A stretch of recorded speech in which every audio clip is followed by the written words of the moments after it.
Rizki dari Allah. Caranya saya kerja. Kerja itu cara, rizki itu dari Allah datangnya.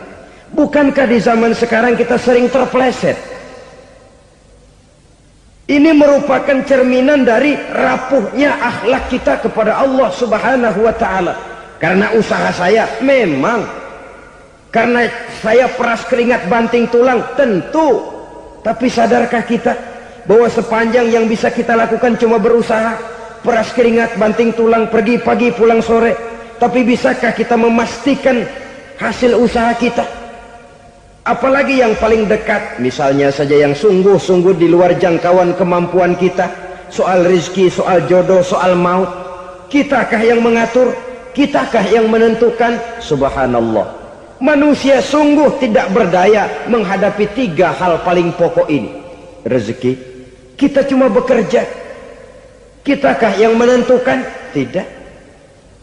Kita berusaha saja rezeki belum pasti dapat, apalagi kalau kita tidak berusaha. Jangan terjebak dalam fatalisme, belum perang udah nyerah. Emang dasar rezeki datangnya dari Tuhan, nggak usah kerja, dan ntar juga kalau dia datang. Dari mana datangnya? Kerja saja belum tentu dapat rezeki, apalagi kalau tidak kerja. Yang jelas usaha perlu kepastian, itu urusan Allah. Ini akhlak kepada Allah Subhanahu wa ta'ala. Jodoh juga begitu. Kita berusaha, kita berupaya, Allah menghendaki lain jadinya. Maut juga begitu. Siapa sih yang pengen ngadepi maut?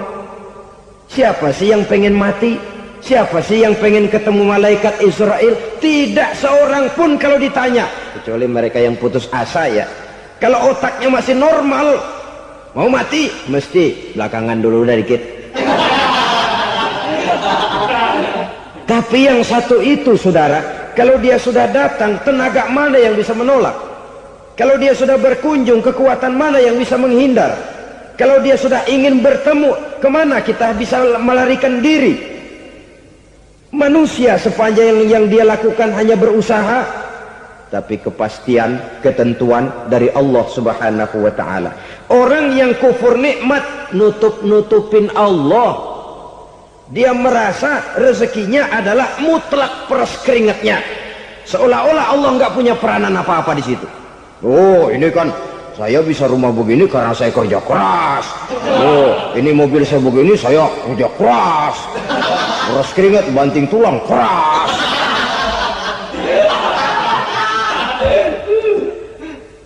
Saudara-saudara kaum muslimin rahimahkumullah, jadi menutup-nutupi Allah.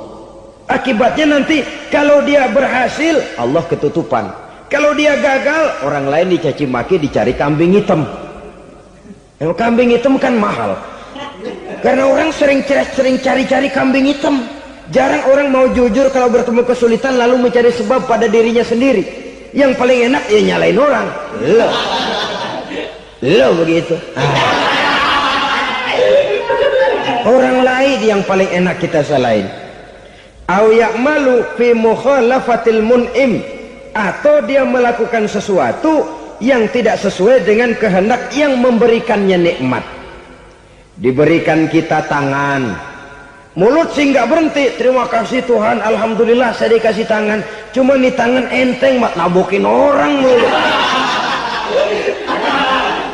Itu sudah mukhalafatul mun'im, bertentangan dengan kehendak yang memberikan nikmat. Diberikan harta, mulutnya mah basah, terima kasih Tuhan, alhamdulillah dikasih harta, tapi pelitnya minta ampun, kikir koret medit. Ini juga termasuk kufur nikmat, mempergunakan suatu nikmat bertentangan dengan kehendak daripada yang memberikan nikmat itu sendiri. Saudara-saudara kaum muslimin rahimakumullah, oleh karenanya kufur iman memang lebih bahaya daripada kufur nikmat. Tapi jangan lupa, kufur nikmat bisa menyeret orang kepada kufur iman. Nah kalau Allah udah dialingin, Tuhan sudah dinomor duain, lama-lama kenapa dia tidak mendewakan dirinya sendiri, mendewakan pangkatnya, mendewa-dewakan otaknya, mendewa-dewakan kemampuannya. Pada awalnya dia memang cuma kufur nikmat, tapi lambat laun kalau ini tidak diobati, secara pasti orang akan mengarah kepada kufur iman. Bisa berbentuk syirik, bisa berbentuk nifak, bisa berbentuk riddah. Saudara-saudara, oleh karena itu menjaga akhlak kepada Allah mutlak penting. Sebab apa? Kita tidak berakhlak kepada manusia saja, kita dikucilkan dari pergaulan. Kalau kita tidak berakhlak kepada Allah, dikucilkan oleh Allah. Hadis qudsi menyatakan, man lam yashkur ala na'ma'i wa lam yasbir ala bala'i falyakhruj min tahtis sama'i falyatlub rabban siwaya.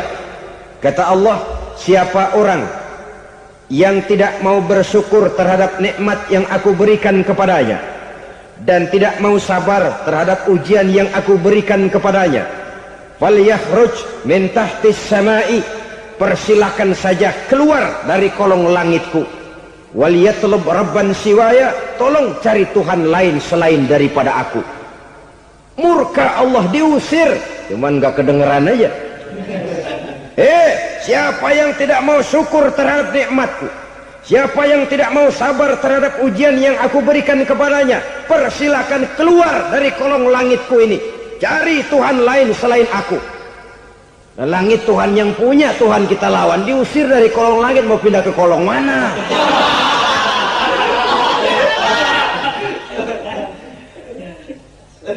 Jadi jangan merasa kufur nikmat kan enteng. Iya, kelihatannya begitu, tidak sebahaya kufur iman. Tapi kufur nikmat ini merupakan anak tangga yang kalau kita sudah mulai naik, kita akan naik terus sampai kepada tingkat di mana kita mengalami kufur iman.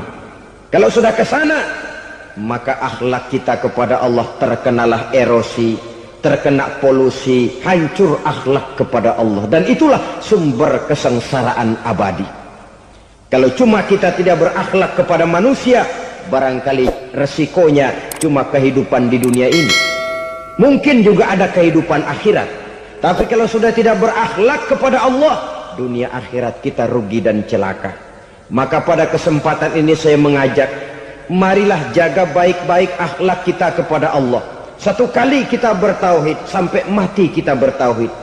Satu kali la ilaha illallah, jangan tergelincir lagi kita keluar daripada kalimat itu. Satu kali kita bertuhankan Allah, jangan bertuhan yang lain selain daripada Allah. Jangan sekutukan Allah, jangan samakan Allah dengan sesuatu, jangan mengangkat yang lain sama agungnya dengan Allah. Sebab dengan demikian kita seolah-olah sudah mengotori akhlak kita kepada Allah Subhanahu wa ta'ala. Ini berat, saudara-saudara. Ini tidak ringan. Kadang-kadang saya katakan tadi, masalah ekonomi, kadang-kadang persaingan hidup yang makin tajam, di tengah lapangan kerja yang makin sulit, di tengah orang banyak potong kompas. Kalau berpatokan kepada nilai tauhid, la ilaha illallah, tidak ada Tuhan selain Allah, maka saya tidak akan takut kecuali hanya kepada Allah. Saya tidak akan menggantungkan hidup kecuali hanya kepada Allah. Saya tidak akan minta rezeki kecuali hanya kepada Allah. Kadang-kadang situasi yang nekat membuat kita kehilangan keseimbangan, kehilangan pertimbangan, picik pandangan. Akibatnya kita merusak akhlak kepada Allah Subhanahu wa ta'ala. Ironinya kan orang sekarang kalau ditanya, lu nyolong ya? Iya. Kok berani? Emang. Lu nggak tahu Tuhan lihat? Tahu. Kok nyolong juga? Biarin. Kalau Tuhan mah lihat, jangan kagak ribut. Nggak ribut katanya. Kalau orang lihat, 2 orang saja tahu, geger kelurahan. Ini kan sudah mendustai dirinya sendiri, sudah merusak akhlaknya kepada Allah Subhanahu wa ta'ala. Tuhan nggak ribut katanya. Saudara hadirin yang saya hormati, jadi oleh karenanya akhlak kita kepada Allah merupakan basis daripada kehidupan beragama. Kalau itu sudah mulai rapuh, mulai terkena erosi dan polusi, mulai rusak, dikhawatirkan nanti nilai ibadah kita kepada Allah juga akan turut ambruk karenanya. Saudara-saudara kaum muslimin rahimakumullah, Tugas yang kedua, memperbaiki akhlak manusia kepada sesama manusia. Kita tahu Islam sesuai dengan namanya adalah agama damai. Maka akhlak manusia kepada sesama manusia menempati porsi yang penting dalam kehidupan beragama.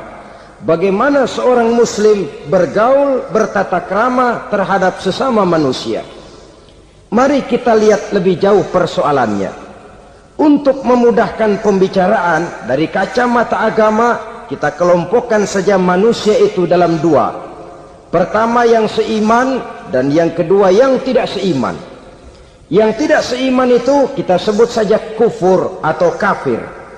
Nah, kepada yang kafir pun kita diajarkan untuk berakhlak, apalagi kepada yang memang nyata-nyata seiman, sekeyakinan, seakidah.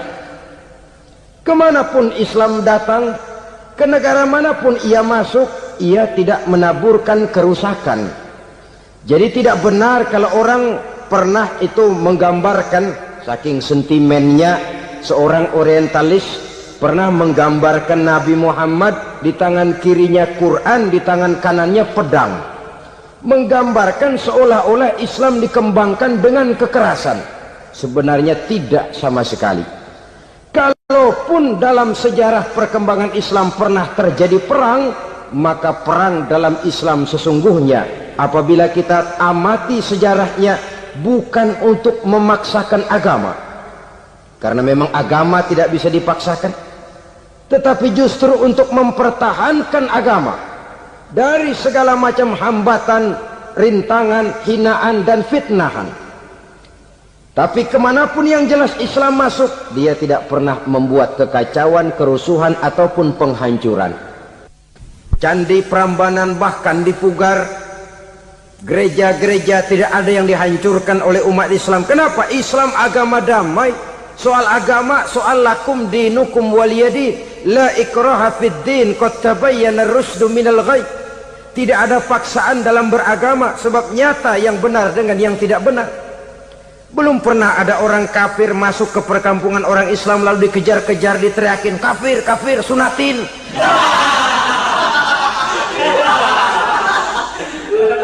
Belum pernah. Kenapa? Islam menghormati orang lain agama. Nah, yang kafir ini macam-macam, saudara. Ada kafir harbi. Nah, ini kafir kerok. Ini kafir yang nyata-nyata memproklamirkan permusuhan kepada umat Islam, nyata-nyata mengganggu ketenangan umat Islam. Kafir yang seperti ini yang boleh diperangi. Misalnya kita mau sembahyang Jumat dijagain, nggak boleh sembahyang Jumat, getok palanya. Kafir harbi artinya tantangan perang datang dari mereka, bukan kita yang mulai. Mereka yang buka front. Prinsipnya umat Islam tidak boleh mencari-cari musuh, tapi pun tidak boleh lari kalau ketemu musuh. Musuh jangan dicari, ketemu jangan lari. Karena itu kesan seolah-olah umat Islam ini teroris, umat Islam ini destroyer, umat Islam ini sering menimbulkan keonaran, kerusakan. Sungguh satu fitnahan yang sangat keji. Umat Islam adalah umat yang cinta damai. Islam di masa perkembangannya masuki Eropa melalui Selat Gibraltar, Jabal Tariq, memasuki Spanyol. Islam tidak pernah meruntuhkan gereja. Islam tidak pernah membunuh orang-orang Nasrani. Bahkan Islam mewariskan peradaban dan kebudayaan yang begitu tinggi nilainya di bidang ilmu pengetahuan. Sampai ketika itu Barat banyak mengkaji ilmu pengetahuan dari dunia Islam.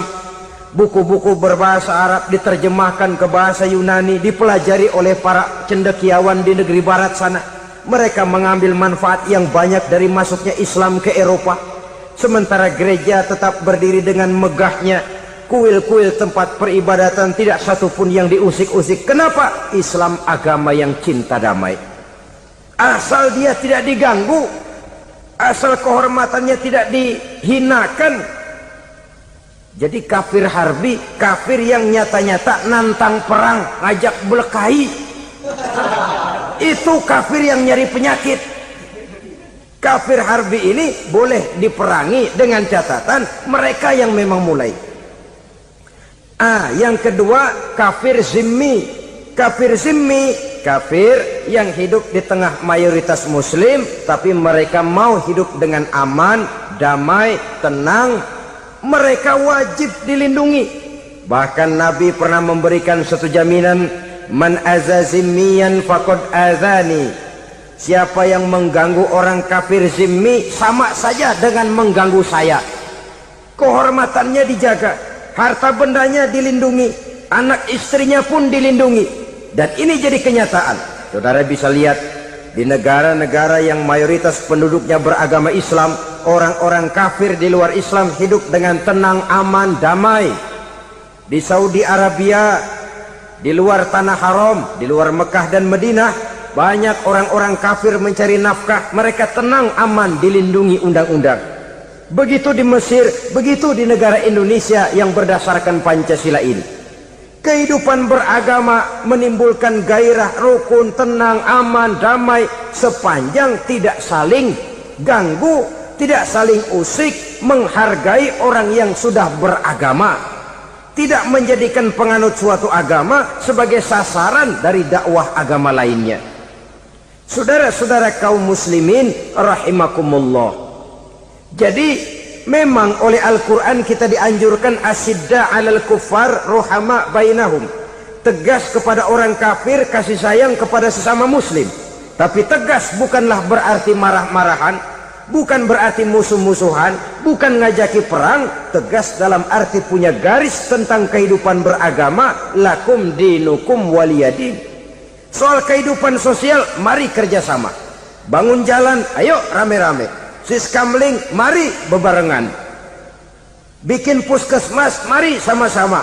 Tapi kalau sudah soal agama, itu tidak perlu ada toleransi agama. Yang perlu toleransi antar umat beragama. Kalau umatnya mau kerjasama silakan, tapi tidak menyangkut soal ibadah. Jangan kerjasama di bidang ibadah. Itu kerjasama yang salah pasang, saudara-saudara. Sehingga dengan demikian toleransi adalah menyangkut kehidupan antar umat beragama. Sedangkan agama sendiri punya kapling yang nyata. Sehingga dengan demikian tegas kepada orang kafir dalam arti kita punya satu kepribadian. Tidak ngambang. Enggak, lalu kalau ditanya orang, sebenarnya agama lu apa sih? Gua mah gimana musimnya aja. Agama pakai musim kayak rambutan. Akhirnya ya begitu, musim-musiman. Ke masjid kelihatan, ke gereja hayo, ke candi nongol, ke apa? Bingung malaikat bagaimana nyatetnya nih bocah ini. Di mana aja ada. Kita punya satu kepribadian. Saya muslim dan garis saya ini, lakum dinukum waliyadin. Bagi Tuhan persilakan agama Tuhan, bagi kami agama kami. Kami hormati Tuhan, Tuhan hormat kepada kami. Tapi soal agama, kaplingnya jelas. Kerjasama, mari urusan muamalah, bidang sosial. Yuk kita siskamling sama-sama dengan orang lain agama. Mari jaga kerukunan, kesatuan, persatuan, kekompakan. Perbaiki jalan yang rusak, mari sama-sama. Mendandani jembatan yang runtuh, mari sama-sama. Tapi sembahyang, kaplingnya lain-lain. Sebab Nabi juga dulu pernah ditawarkan begitu loh sama kafir jahiliyah dulu, Quraisy itu. Sudah Muhammad, sekarang begini saja, kita join aja daripada marah-marahan. Hari ini saya oke menyembah Tuhanmu Allah, besok gantian kamu menyembah Tuhan kita Latta, Uzza, Manat dan Hubal. Turun, qul ya ayyuhal kafirun la a'budu ma ta'budun. Soal ibadah kaplingnya jelas, tidak boleh dicampur adukkan. Sebab kalau tidak, kita akan mulai kehilangan identitas diri. Dan disitulah krisis kehidupan keyakinan beragama dimulai. Dari krisis identitas. Hujan gede kan mulainya gerimis dulu. Di mana-mana ya gerimis dulu. Gerimis makin lama makin gede, kita akan mulai dengan kehilangan identitas diri. Dari sana nanti kita malu mengakui keislaman kita. Kalau orang Islam malu mengakui keislamannya, ini kan ironi, menyedihkan.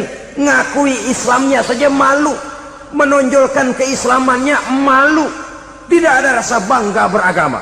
Padahal ini modal dasar. Hanyalah dengan rasa bangga beragama kita lalu konsekuen. Bangga yang tidak konsekuen, wah pokoknya kan gua kan Islam, agama yang paling benar, tapi hidupnya sendiri jauh dari tuntunan Islam. Itu bangga yang tidak beralasan, bangga yang tidak perlu dibanggakan sebenarnya. Kebanggaan yang membuat kita konsekuen dan dekat dengan kehidupan beragama. Rizki dari Allah. Caranya saya kerja. Kerja itu cara, rezeki itu dari Allah datangnya. Bukankah di zaman sekarang kita sering terpeleset? Ini merupakan cerminan dari rapuhnya akhlak kita kepada Allah Subhanahu wa Ta'ala. Karena usaha saya memang, karena saya peras keringat banting tulang, tentu. Tapi sadarkah kita bahwa sepanjang yang bisa kita lakukan cuma berusaha, peras keringat banting tulang, pergi pagi pulang sore? Tapi bisakah kita memastikan hasil usaha kita? Apalagi yang paling dekat, misalnya saja yang sungguh-sungguh di luar jangkauan kemampuan kita, soal rezeki, soal jodoh, soal maut. Kitakah yang mengatur? Kitakah yang menentukan? Subhanallah. Manusia sungguh tidak berdaya menghadapi 3 hal paling pokok ini. Rezeki, kita cuma bekerja. Kitakah yang menentukan? Tidak. Kita berusaha saja rezeki belum pasti dapat, apalagi kalau kita tidak berusaha. Jangan terjebak dalam fatalisme, belum perang udah nyerah. Emang dasar rezeki datangnya dari Tuhan, gak usah kerja dan ntar juga kalau dia datang. Dari mana datangnya? Kerja saja belum tentu dapat rezeki, apalagi kalau tidak kerja. Yang jelas usaha perlu kepastian, itu urusan Allah. Ini akhlak kepada Allah Subhanahu wa Ta'ala. Jodoh juga begitu. Kita berusaha, kita berupaya, Allah menghendaki lain jadinya. Maut juga begitu. Siapa sih yang pengen ngadepi maut? Siapa sih yang pengen mati? Siapa sih yang pengen ketemu malaikat Israel? Tidak seorang pun kalau ditanya, kecuali mereka yang putus asa ya. Kalau otaknya masih normal, mau mati mesti belakangan dulu udah dikit. Tapi yang satu itu saudara, kalau dia sudah datang, tenaga mana yang bisa menolak? Kalau dia sudah berkunjung, kekuatan mana yang bisa menghindar? Kalau dia sudah ingin bertemu, kemana kita bisa melarikan diri? Manusia sepanjang yang dia lakukan hanya berusaha, tapi kepastian, ketentuan dari Allah Subhanahu wa Ta'ala. Orang yang kufur nikmat, nutupin Allah. Dia merasa rezekinya adalah mutlak peras keringatnya, seolah-olah Allah nggak punya peranan apa-apa di situ. Oh, ini kan saya bisa rumah begini karena saya kerja keras. Oh, ini mobil saya begini saya kerja keras. Peras keringat banting tulang keras.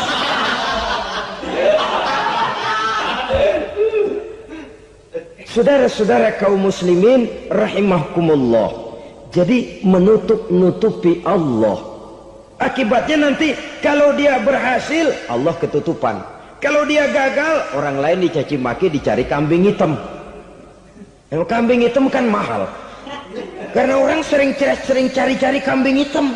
Jarang orang mau jujur kalau bertemu kesulitan lalu mencari sebab pada dirinya sendiri. Yang paling enak ya nyalain orang. Lo begitu.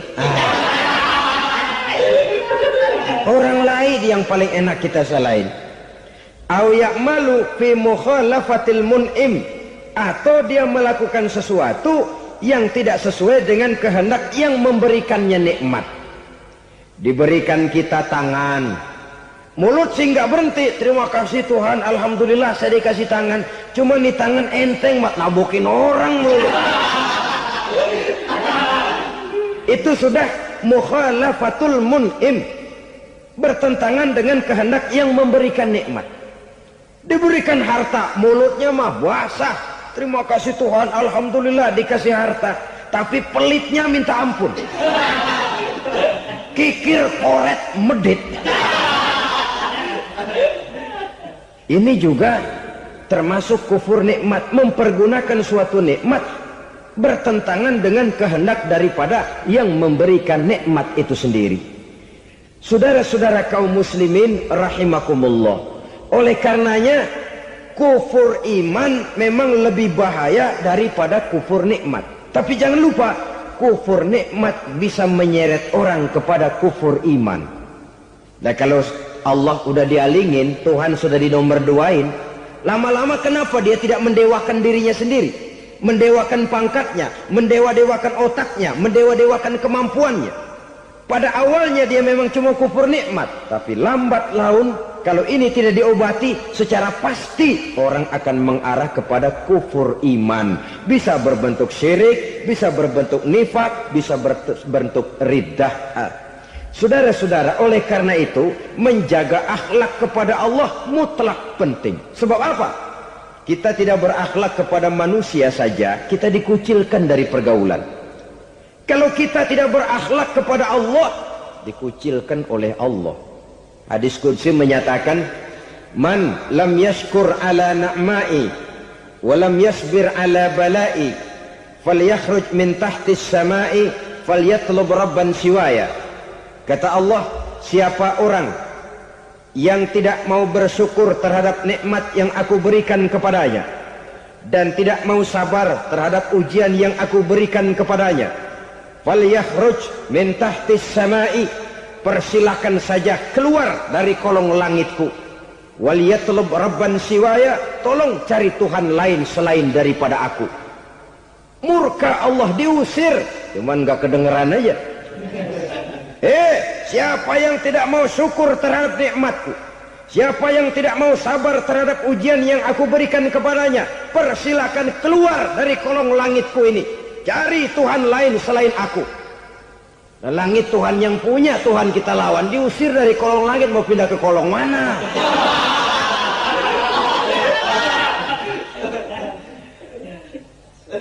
Jadi jangan merasa kufur nikmat kan enteng. Iya, kelihatannya begitu, tidak sebahaya kufur iman. Tapi kufur nikmat ini merupakan anak tangga yang kalau kita sudah mulai naik, kita akan naik terus sampai kepada tingkat di mana kita mengalami kufur iman.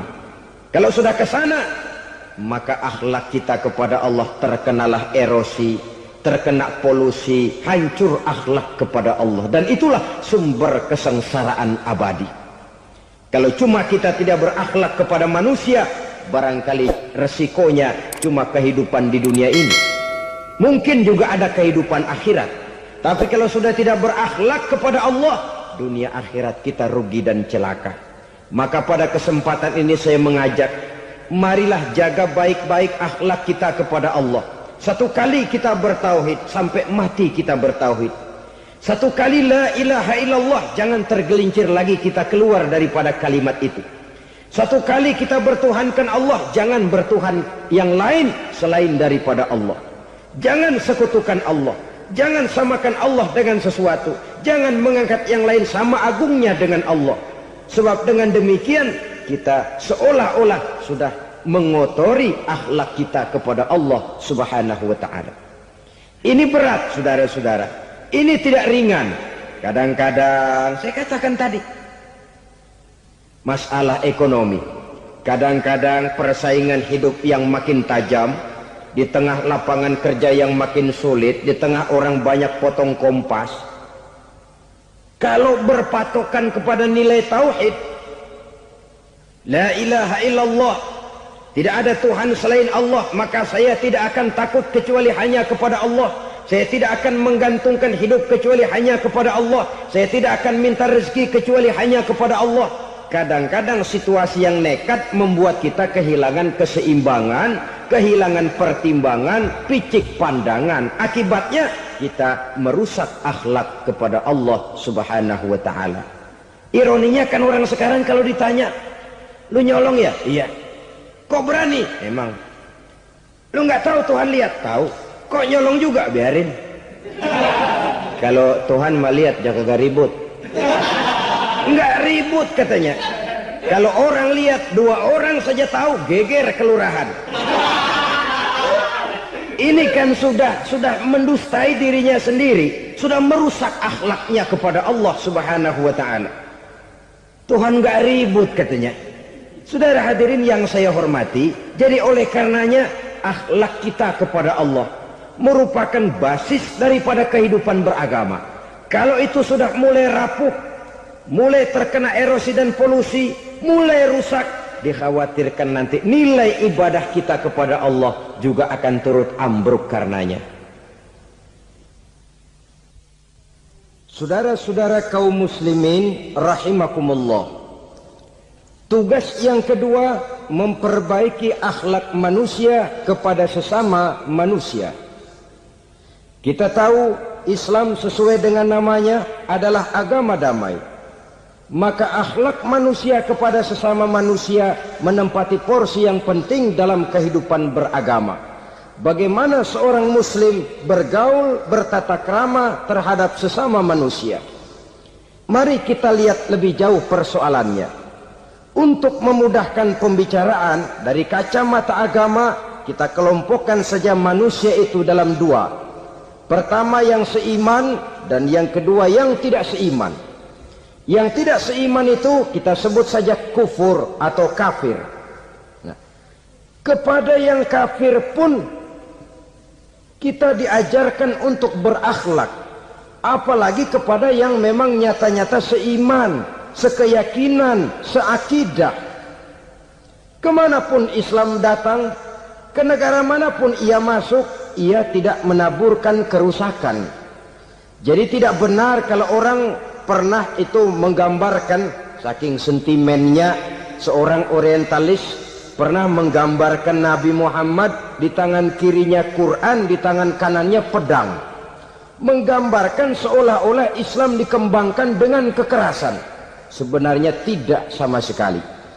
Kalaupun dalam sejarah perkembangan Islam pernah terjadi perang, maka perang dalam Islam sesungguhnya apabila kita amati sejarahnya bukan untuk memaksakan agama, karena memang agama tidak bisa dipaksakan, tetapi justru untuk mempertahankan agama dari segala macam hambatan, rintangan, hinaan dan fitnahan.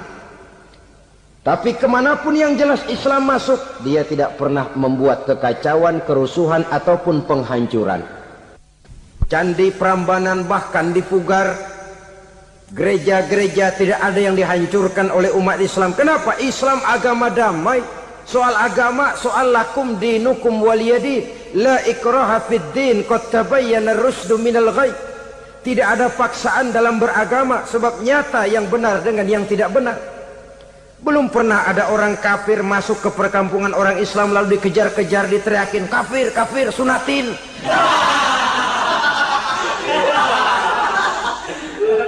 Belum pernah. Kenapa? Islam menghormati orang lain agama. Nah, yang kafir ini macam-macam saudara. Ada kafir harbi. Nah, ini kafir kerok. Ini kafir yang nyata-nyata memproklamirkan permusuhan kepada umat Islam, nyata-nyata mengganggu ketenangan umat Islam. Kafir yang seperti ini yang boleh diperangi. Misalnya kita mau sembahyang Jumat dijagain, nggak boleh sembahyang Jumat, getok palanya. Kafir harbi artinya tantangan perang datang dari mereka, bukan kita yang mulai, mereka yang buka front. Prinsipnya umat Islam tidak boleh mencari-cari musuh, tapi pun tidak boleh lari kalau ketemu musuh. Musuh jangan dicari, ketemu jangan lari. Karena itu kesan seolah-olah umat Islam ini teroris, umat Islam ini destroyer, umat Islam ini sering menimbulkan keonaran, kerusakan. Sungguh satu fitnahan yang sangat keji. Umat Islam adalah umat yang cinta damai.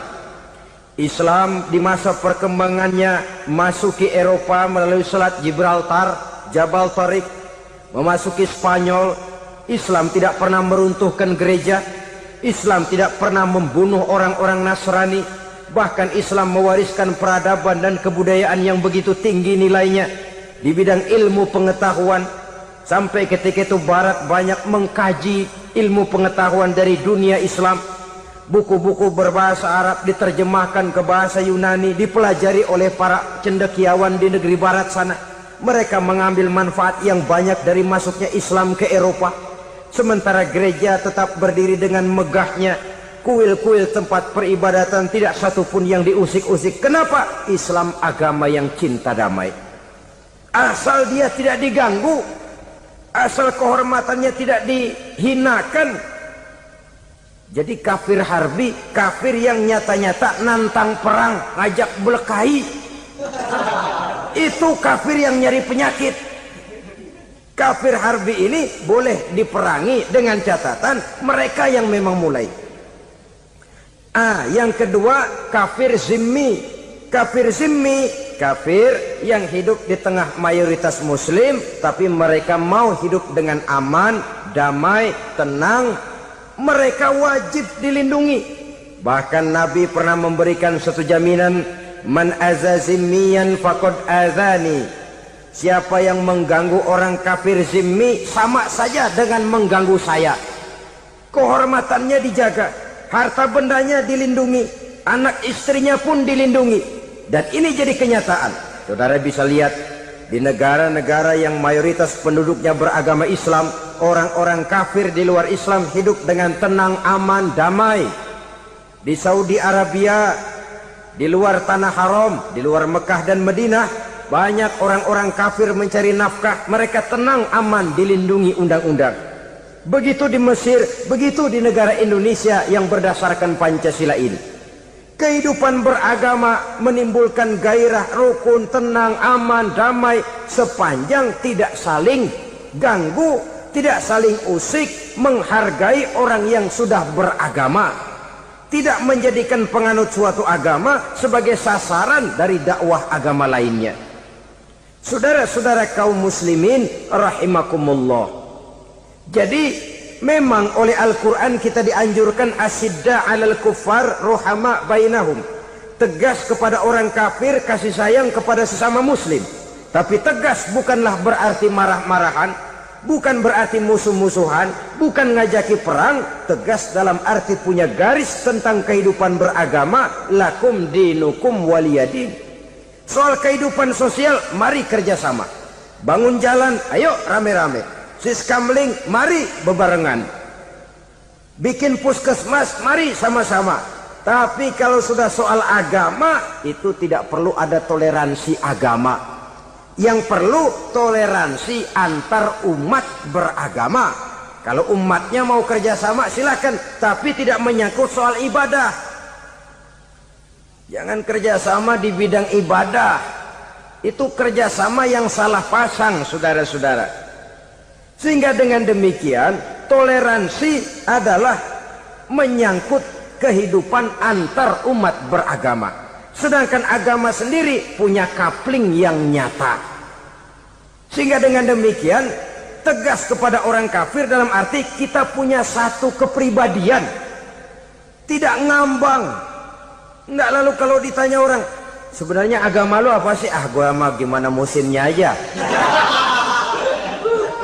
Agama pakai musim kayak rambutan. Akhirnya ya begitu, musim-musiman. Ke masjid kelihatan, ke gereja hayo, ke candi nongol, ke apa? Bingung malaikat bagaimana nyatetnya nih bocah ini. Di mana aja ada. Kita punya satu kepribadian. Saya muslim dan garis saya ini, lakum dinukum waliyadin. Bagi Tuhan persilakan agama Tuhan, bagi kami agama kami. Kami hormati Tuhan, Tuhan hormat kepada kami. Tapi soal agama, kaplingnya jelas. Kerjasama, mari urusan muamalah, bidang sosial. Yuk kita siskamling sama-sama dengan orang lain agama. Mari jaga kerukunan, kesatuan, persatuan, kekompakan. Perbaiki jalan yang rusak, mari sama-sama. Mendandani jembatan yang runtuh, mari sama-sama. Tapi sembahyang, kaplingnya lain-lain. Sebab Nabi juga dulu pernah ditawarkan begitu loh sama kafir jahiliyah dulu, Quraisy itu. Sudah Muhammad, sekarang begini saja, kita join aja daripada marah-marahan. Hari ini saya oke menyembah Tuhanmu Allah, besok gantian kamu menyembah Tuhan kita Latta, Uzza, Manat dan Hubal. Turun, qul ya ayyuhal kafirun la a'budu ma ta'budun. Soal ibadah kaplingnya jelas, tidak boleh dicampur adukkan. Sebab kalau tidak, kita akan mulai kehilangan identitas diri. Dan disitulah krisis kehidupan keyakinan beragama dimulai. Dari krisis identitas. Hujan gede kan mulainya gerimis dulu. Di mana-mana ya gerimis dulu. Gerimis makin lama makin gede. Kita akan mulai dengan kehilangan identitas diri. Dari sana nanti kita malu mengakui keislaman kita. Kalau orang Islam malu mengakui keislamannya, ini kan ironi, menyedihkan. Ngakui Islamnya saja malu, menonjolkan keislamannya malu, tidak ada rasa bangga beragama. Padahal ini modal dasar. Hanyalah dengan rasa bangga beragama kita lalu konsekuen. Bangga yang tidak konsekuen, wah pokoknya kan gua kan Islam, agama yang paling benar. Tapi hidupnya sendiri jauh dari tuntunan Islam. Itu bangga yang tidak beralasan, bangga yang tidak perlu dibanggakan sebenarnya. Kebanggaan yang membuat kita konsekuen dan dekat dengan kehidupan beragama. Rizki dari Allah. Caranya saya kerja. Kerja itu cara, rizki itu dari Allah datangnya. Bukankah di zaman sekarang kita sering terpleset? Ini merupakan cerminan dari rapuhnya akhlak kita kepada Allah Subhanahu wa ta'ala. Karena usaha saya memang, karena saya peras keringat banting tulang, tentu. Tapi sadarkah kita bahwa sepanjang yang bisa kita lakukan cuma berusaha, peras keringat banting tulang, pergi pagi pulang sore. Tapi bisakah kita memastikan hasil usaha kita? Apalagi yang paling dekat, misalnya saja yang sungguh-sungguh di luar jangkauan kemampuan kita. Soal rizki, soal jodoh, soal maut. Kitakah yang mengatur? Kitakah yang menentukan? Subhanallah. Manusia sungguh tidak berdaya menghadapi 3 hal paling pokok ini. Rezeki, kita cuma bekerja. Kitakah yang menentukan? Tidak. Kita berusaha saja, rezeki belum pasti dapat. Apalagi kalau kita tidak berusaha.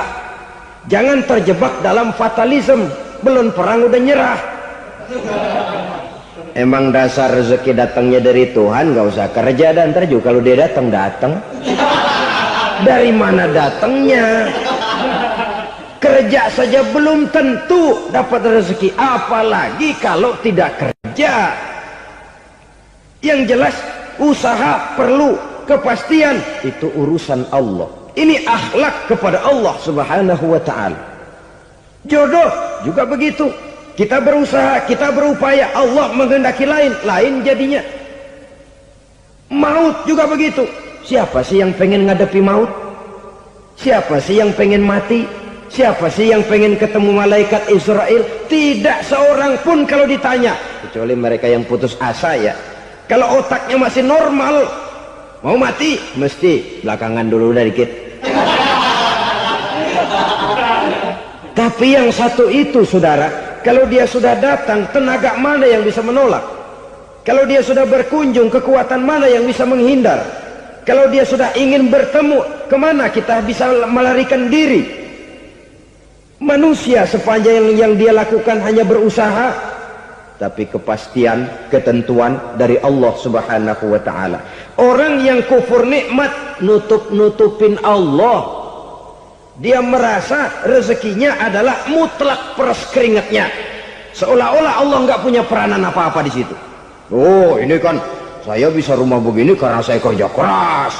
Oh, ini mobil saya begini saya kerja keras. Peras keringat, banting tulang, keras.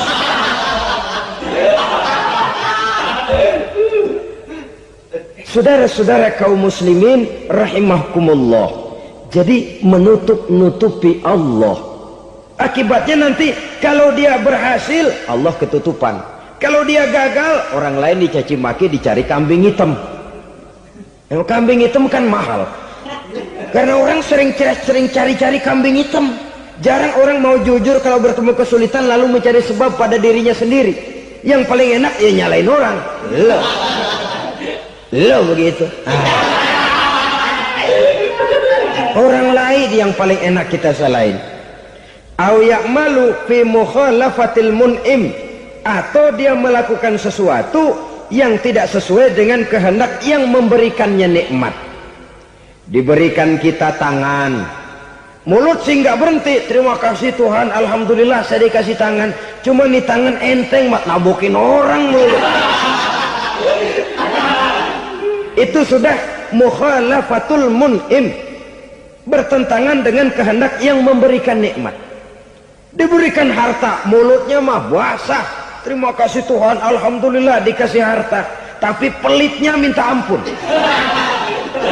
kikir koret medit. Ini juga termasuk kufur nikmat, mempergunakan suatu nikmat bertentangan dengan kehendak daripada yang memberikan nikmat itu sendiri. Saudara-saudara kaum muslimin rahimakumullah, oleh karenanya kufur iman memang lebih bahaya daripada kufur nikmat. Tapi jangan lupa, kufur nikmat bisa menyeret orang kepada kufur iman. Nah kalau Allah udah dialingin, Tuhan sudah dinomor duain, lama-lama kenapa dia tidak mendewakan dirinya sendiri, mendewakan pangkatnya, mendewa-dewakan otaknya, mendewa-dewakan kemampuannya?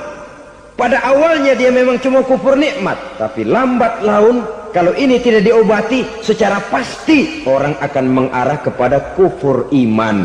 Bisa berbentuk syirik, bisa berbentuk nifak, bisa berbentuk riddah. Saudara-saudara, oleh karena itu menjaga akhlak kepada Allah mutlak penting. Sebab apa? Kita tidak berakhlak kepada manusia saja, kita dikucilkan dari pergaulan. Kalau kita tidak berakhlak kepada Allah, dikucilkan oleh Allah. Hadis qudsi menyatakan, man lam yashkur ala na'ma'i wa lam yasbir ala bala'i falyakhruj min tahtis sama'i falyatlub rabban siwaya. Kata Allah, siapa orang yang tidak mau bersyukur terhadap nikmat yang aku berikan kepadanya dan tidak mau sabar terhadap ujian yang aku berikan kepadanya, falyakhruj min tahtis sama'i, persilakan saja keluar dari kolong langitku, waliyatlub rabban siwaya, tolong cari Tuhan lain selain daripada aku. Murka Allah, diusir, cuman gak kedengeran aja. Siapa yang tidak mau syukur terhadap nikmatku, siapa yang tidak mau sabar terhadap ujian yang aku berikan kepadanya, persilakan keluar dari kolong langitku ini, cari Tuhan lain selain aku. Langit Tuhan yang punya, Tuhan kita lawan, diusir dari kolong langit, mau pindah ke kolong mana?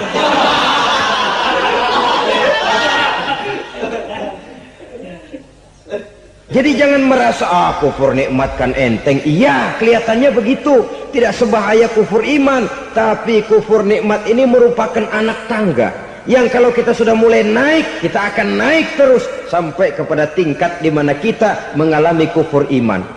Kalau sudah ke sana, maka akhlak kita kepada Allah terkenalah erosi, terkena polusi, hancur akhlak kepada Allah, dan itulah sumber kesengsaraan abadi. Kalau cuma kita tidak berakhlak kepada manusia, barangkali resikonya cuma kehidupan di dunia ini. Mungkin juga ada kehidupan akhirat. Tapi kalau sudah tidak berakhlak kepada Allah, dunia akhirat kita rugi dan celaka.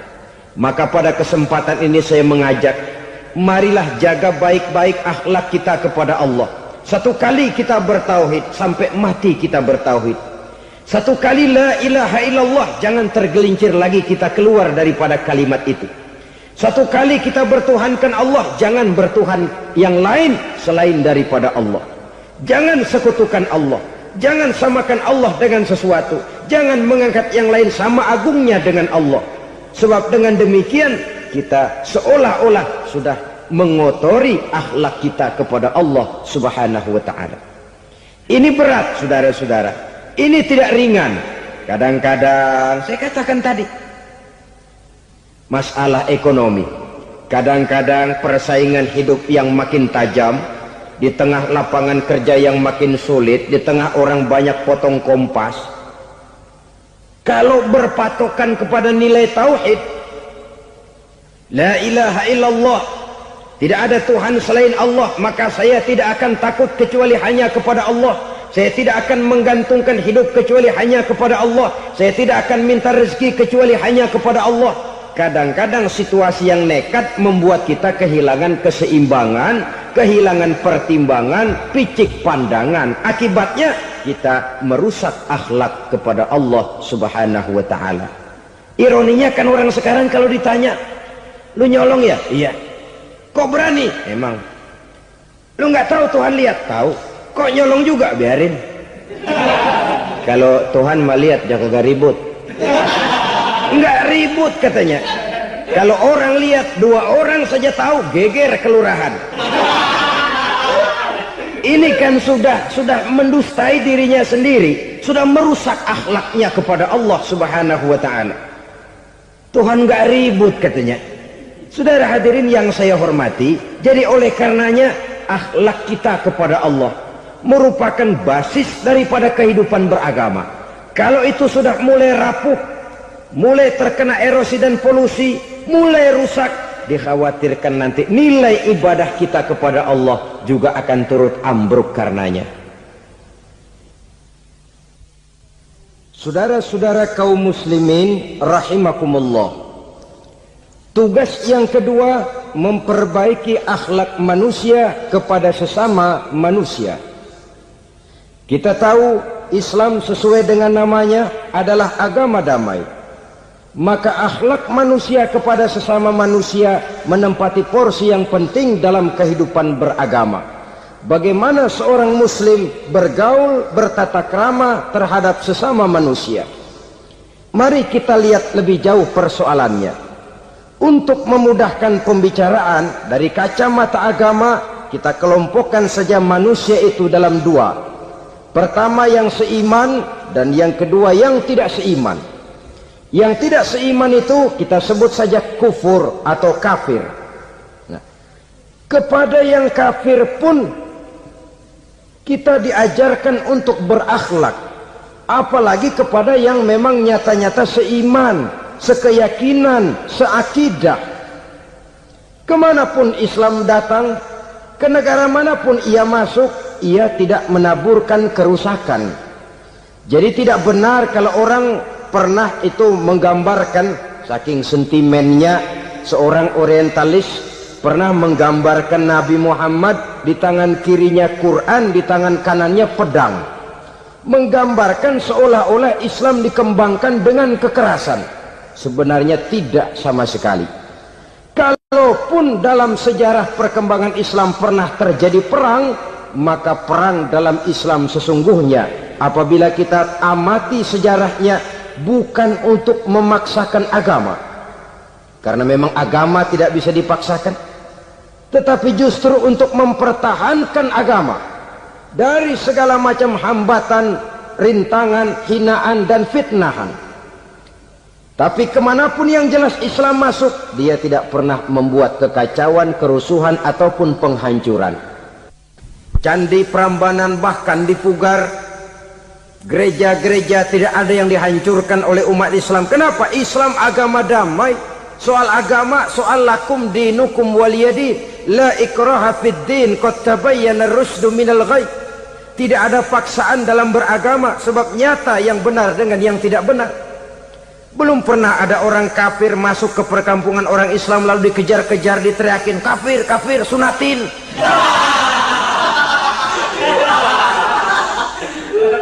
Belum pernah. Kenapa? Islam menghormati orang lain agama. Nah, yang kafir ini macam-macam saudara. Ada kafir harbi. Nah, ini kafir kerok. Ini kafir yang nyata-nyata memproklamirkan permusuhan kepada umat Islam, nyata-nyata mengganggu ketenangan umat Islam. Kafir yang seperti ini yang boleh diperangi.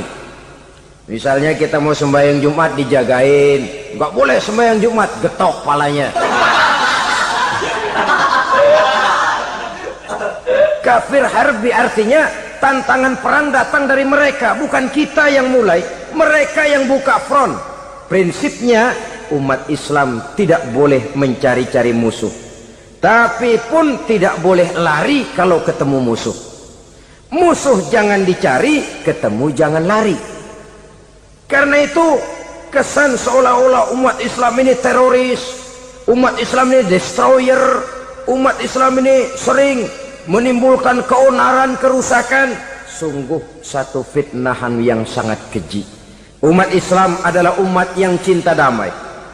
Islam di masa perkembangannya masuki Eropa melalui Selat Gibraltar, Jabal Tariq, memasuki Spanyol. Islam tidak pernah meruntuhkan gereja, Islam tidak pernah membunuh orang-orang Nasrani. Bahkan Islam mewariskan peradaban dan kebudayaan yang begitu tinggi nilainya di bidang ilmu pengetahuan, sampai ketika itu Barat banyak mengkaji ilmu pengetahuan dari dunia Islam. Buku-buku berbahasa Arab diterjemahkan ke bahasa Yunani, dipelajari oleh para cendekiawan di negeri Barat sana. Mereka mengambil manfaat yang banyak dari masuknya Islam ke Eropa. Sementara gereja tetap berdiri dengan megahnya. Kuil-kuil tempat peribadatan tidak satupun yang diusik-usik. Kenapa? Islam agama yang cinta damai. Asal dia tidak diganggu, asal kehormatannya tidak dihinakan.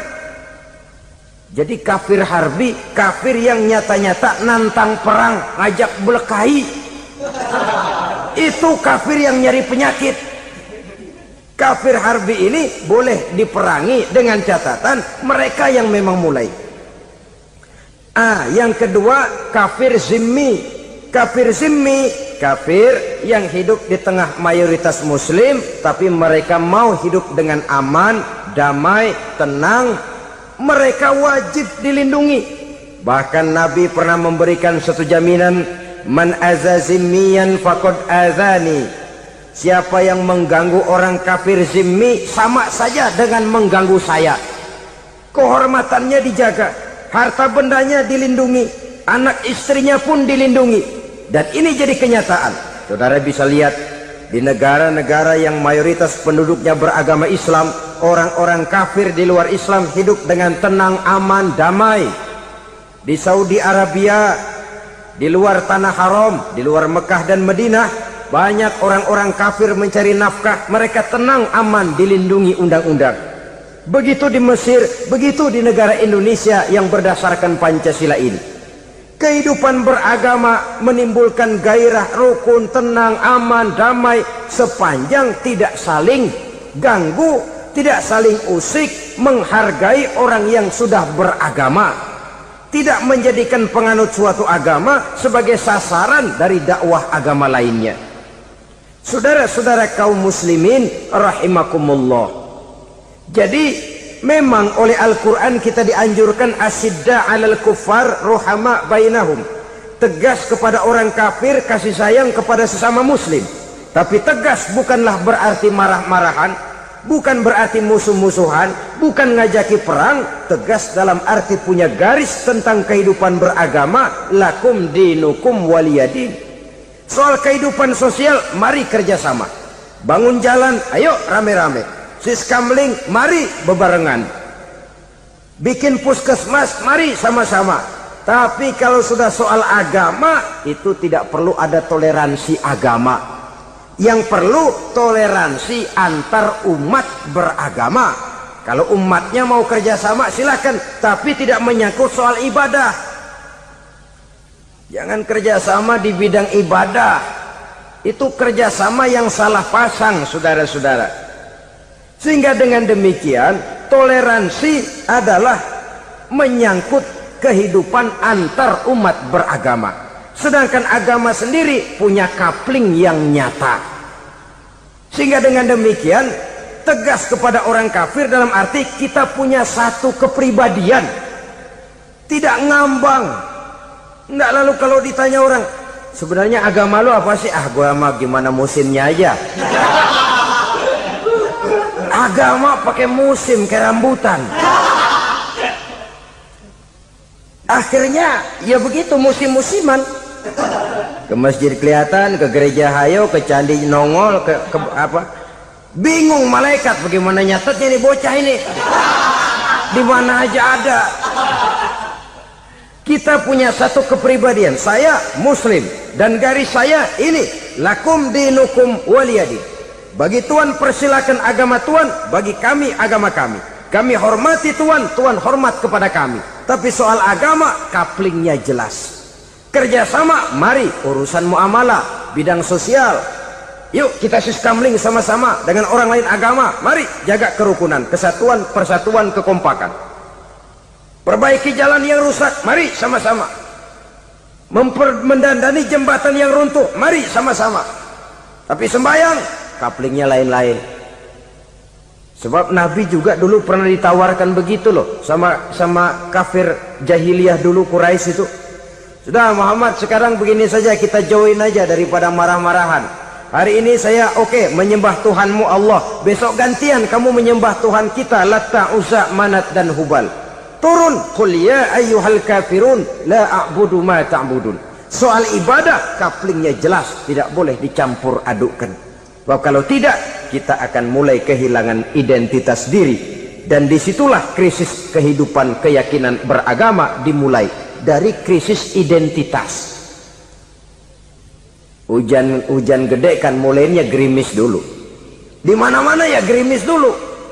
Gerimis makin lama makin gede. Kita akan mulai dengan kehilangan identitas diri.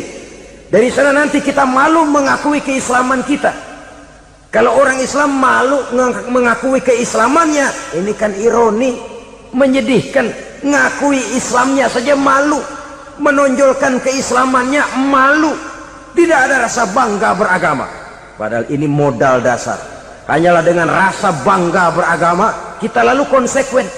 Bangga yang tidak konsekuen, wah pokoknya kan gua kan Islam, agama yang paling benar.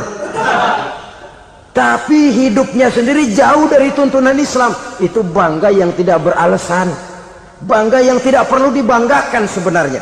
Kebanggaan yang membuat kita konsekuen dan dekat dengan kehidupan beragama.